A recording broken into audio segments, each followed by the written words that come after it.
Support comes from St. Louis Public Library Foundation, helping the library serve children and their families with programs and services needed to become lifelong readers. More information about the foundation is at slpl.org.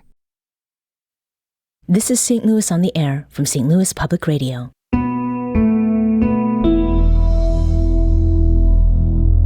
I'm Danny Wysentowski in for Elaine Cha.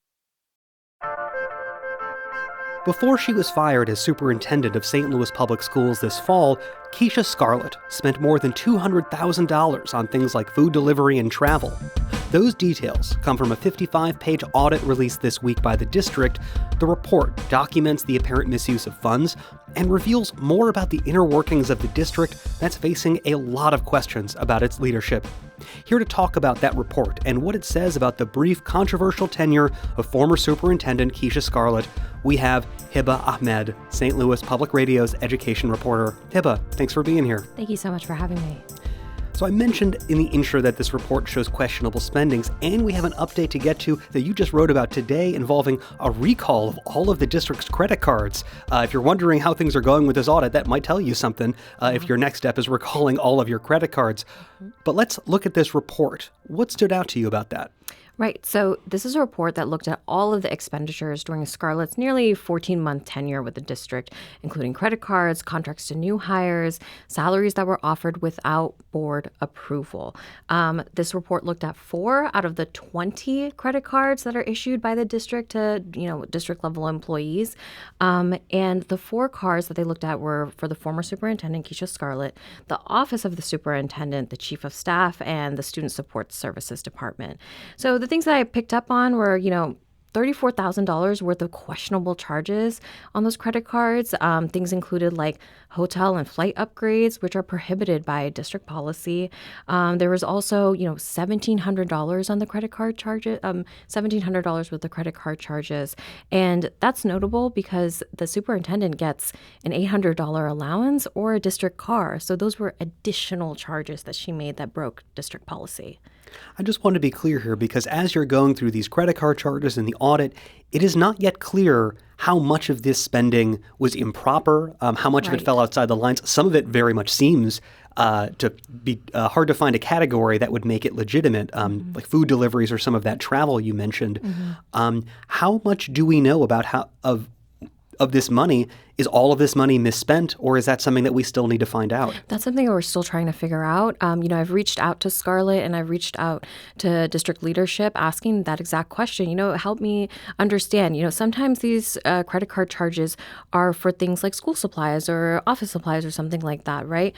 But we still don't have enough clarification. Scarlett has not gotten back to us, nor has district leadership provided any more context. I want to make sure that we kind of highlight the origin of this because the controversy and the scrutiny over Keisha Scarlett did not begin with questions over her credit card spending, but rather the salaries of her staff, her hiring practices. Remind us how we got here. Right. So back in July, the board picked up on some unapproved salaries, right? They saw, things come across these HR transaction reports, right? These are reports that are given to the board every single month. These show, departures from the district. And what they started to notice was like, hey, wait, these salaries are way higher than things that we've approved in the past. And so that is what set off the red flag, according to Matt Davis, who spoke to me earlier this week. And that is what started, initially she was put on leave, and then the audit was ordered by the board. And then from there, she was eventually fired in September. The investigation has kind of carried on from there. And she maintains that she acted properly in this. Is that correct? Yes. No, she says that she did nothing wrong. And I have reached out to her lawyer, Sherry Coles, for a statement. She says that Scarlett is still reviewing a lot of what the report says. Coles has also said that, Scarlett was blocked by the board from being able to make her case and defend herself in front of the board. So that's still something that I'm waiting to hear back from. So you mentioned Matt Davis. He's the vice president of the SLPS board. And you had a chance to ask him about this report's release and what it says about Keisha Scarlett. And this is what he said. The school board didn't violate the policies. The superintendent did. And when we realized that was happening, we took action. So if the superintendent chose not to follow her contract, chose not to seek board approval, and do contracts in violation of the policies, there's nothing that the board could have foreseen to prevent her from doing that. And that's St. Louis Public School Board Vice President Matt Davis defending the board's actions. So, Hiba, Davis said it was Keisha Scarlett who violated those policies, not the board. Mm-hmm. Did the audit have anything to say about the board? Absolutely. The board, the audit, interestingly, provided a lot of insight into the fact that there was a lack of oversight from the board, meaning that, the board did not have policies in place where they would be checking in on Scarlett on some of these, big salary increases that we've seen.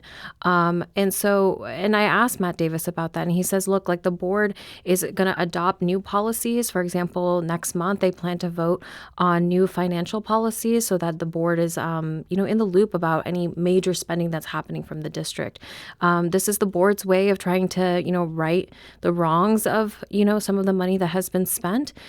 But, a lot of the questions that I keep hearing from the public, I've seen, on Instagram comments and Facebook comments and such, and people that I've spoken to, they say, look, where was the board in all of this? Why wasn't this oversight in place beforehand?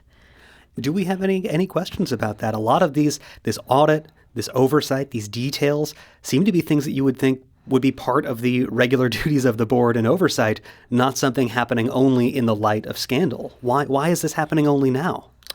That's pretty unclear. Matt Davis has said that a lot of the policies that are in place for the board have been in place since the 1990s, and they're working to overhaul those policies so that they can provide more oversight over the district. And we'll have to see how those recommendations are adopted by the board and by the district going forward. Now, you have some new reporting today out because there has been additional action by the district in response to this audit. They have issued a recall of all of their credit cards issued to staff, not just the ones that were used by Keisha Scarlett, it seems, but those that were given to other employees. This seems like a pretty muscular response to something. What does this tell us? Are there other problems in other credit cards and potentially other staff members, or is this all related to Keisha? Yeah, so right now the district has 20 credit cards. These are issued by the district, usually to department heads. And yes, Interim Superintendent Millicent Borshade has asked that all of those credit cards be returned to Angie Banks, who is the Chief Financial Officer for the district, by 10 a.m. on Monday morning. And that does include that Borshade is subject to that policy. She will also have to turn in those credit cards. And they say it's because until they figure out, the scope of, how those credit cards have been used by various district leaders, they want to take back those credit cards. It raises questions about, how are those credit cards being used and whether or not there was misuse in other departments. Again, this audit only looked at 4. There's 20 in total. That's a lot. Is there worry that there might be a greater revelation here, or even more misspent funds that could hurt the district at a point where it's really trying to get over its transportation issues and do all the other things that a school has to do? Is there another shoe that's going to drop that might cast another light on this entirely? What I can say is that, we are continuing to go through some of the credit card transactions that St. Louis Public Radio received through a records request that was submitted by our colleague Kate Grumpke back in July after Scarlett was put on leave. And we are still combing through those. The St. Louis Post-Dispatch has also looked at some of the credit card statements for some of the other credit cards in the district beyond the 4 that were mentioned in this audit. And they found also, expenditures that are unauthorized by, the district. The paper described charges at adult establishments, including Hooters in Columbia, $700 at Up Bar in St. Louis, $700 at Dick's Last Resort in Dallas. A lot of these just sound like really great weekend vacations.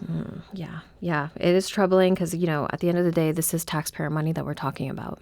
So what are the things that you're going to be looking at as you continue reporting? What are you hearing from parents or people in the district in our last minute here? Yeah, absolutely. So, what I'm hoping to understand is, how is this resonating with teachers and school administrators across the district? How are families feeling about this?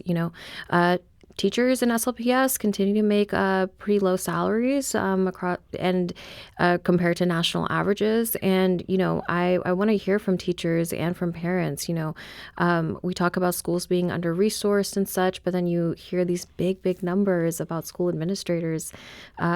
How does that resonate with folks? I'm also curious to hear about, what else are in those credit card statements that we're still kind of combing through. And we'll have to see whether or not the district or Scarlett provides additional context for those expenditures. Hiba Ahmad, St. Louis Public Radio's education reporter, thank you for being here. Thank you so much for having me. This episode was produced by Danny Wissentowski. And by our executive producer, Alex Hoyer. St. Louis on the Air is a production of St. Louis Public Radio. Understanding starts here. Do you find yourself regularly listening to episodes of St. Louis on the Air? Suggest us to a friend you think might enjoy our conversations, and leave us a review and rating on Apple Podcasts on the App Store. It's the simplest way to help people discover our show. Thank you. St. Louis Public Radio is a member-supported service of the University of Missouri St. Louis.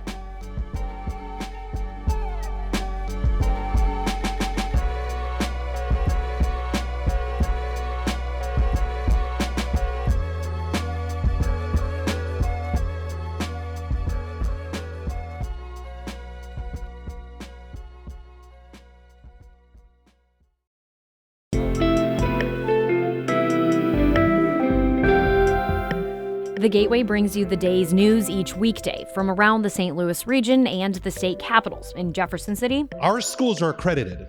We don't need this bill. And Springfield. How many more years must pass before lawmakers see time is of the essence? I'm Abby Larico. Join me each weekday for The Gateway on the STLPR app or wherever you get podcasts.